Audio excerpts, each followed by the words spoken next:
வணக்கம் உறவுகளே. இன்றைக்கி மலை வாழைப்பழம் சாப்பிட்டேன். அதாவது இது வந்து குட்டியாக இருக்கும், அதாவது சின்ன சின்ன பழமாக தான் இருக்கும், நல்ல டேஸ்ட்டாக இருக்கும், சத்தானது. இன்றைக்கி அந்த வாழைப்பழம் நான் சாப்பிட்டேன். இன்றைக்கி ஸ்பெஷல் என்னென்னு பார்த்தீங்கன்னா, வெள்ளிக்கிழமை ஸ்பெஷல் சாம்பார், பலாக்கொட்டை சாம்பார். நம்ம பலாப்பழம் சாப்பிட்டுட்டு கொட்டையை தூரத்துக்கு போடுவோம், ஆனால் அதை தூரத்துக்கு போடாமல் வேஸ்ட்டாக்காமல் சாம்பார்லேயோ அவியல்லையோ போட்டு சமைச்சு சாப்பிட்டா அருமையாக இருக்கும். அதை சாப்பிட்டவங்க பல பேர் இருப்பீங்க, எனக்கு கமெண்ட் பண்ணுங்கள். ரொம்ப சுவையாக இருக்கும். மாங்காய், முருங்கைக்காய், கத்திரிக்காய், கேரட்டு, பலாக்கொட்டை எல்லாம் போட்டு ஒரு சாம்பார் ப்ளஸ் ஒரு கோவக்காய் பொரியல். இன்றைக்கி அதுதான் நம்ம வீட்டு ஸ்பெஷல். ஓகேவா?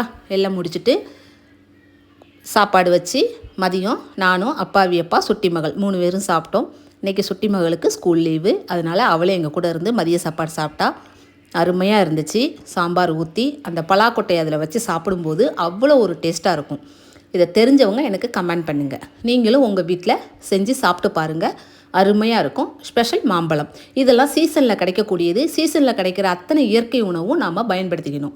அப்புறம் பார்த்திங்கன்னா, நம்ம வீட்டில் தயாரித்த சுத்தமான பசுநெய் அதையும் ஊற்றி சாப்பிட்டோம். சாப்பிட்டு முடிச்சது மறுசோறுக்கு தயிர், வீட்டில் உர ஊற்றி வச்ச கட்டி தயிர் அதையும் ஊற்றி சாப்பிட்டோம். அருமையாக இருந்தது சுவை. இந்த மாதிரி உங்களுக்கு அனுபவம் இருந்தால் எங்களுக்கு கமெண்ட் பண்ணுங்கள். ஓகே, லைக் பண்ணுங்கள், ஷேர் பண்ணுங்கள், கமெண்ட் பண்ணுங்கள். ஸ்ரீ அரங்கன் ஃபேமிலி சப்ஸ்கிரைப் பண்ணுங்கள்.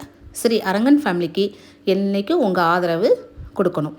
பலாக்கொட்டையை சாப்பிட்ட அனுபவம் உள்ளவங்க மறக்காமல் எனக்கு கமெண்ட் பண்ணுங்கள். ஓகே, பாய். அடுத்த வீடியோவில் சந்திப்போம். தேங்க்யூ.